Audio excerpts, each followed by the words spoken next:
Hi everyone, welcome back to this channel. So in today's tutorial, let's see how can you fix your PS5 which turns on but the TV says no signal. So here's a guide for your HDMI and display output. Fix 1, you need to check the HDMI connection. Securely connect the HDMI cable on both the console and the TV ends. Sony recommends the included HDMI to be 2.1 cable for high performance features. Swap the cable entirely to rule out a hardware fault. Fix 2, you need to connect directly to the TV. Plug the PS5 directly into the HDMI port on the screen. Disconnect soundbars or game capture devices to isolate the failure points.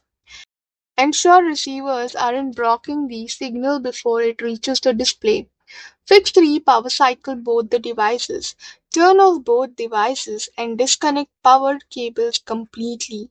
Wait 20 minutes to force a clean HDMI handshake.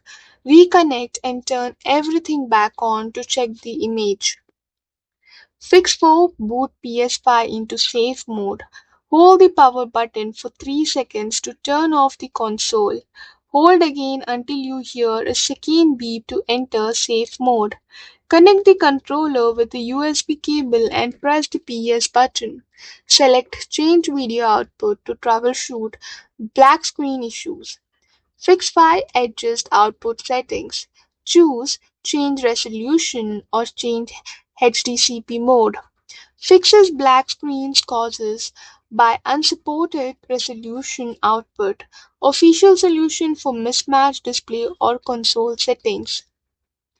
Fix 5 is you need to contact your PlayStation repairs. Visit your PlayStation repairs if signal issues persist after all resets. Persistent no signal points to a deeper internal hardware fault. Final step to resolve issues that can not be fixed by troubleshooting.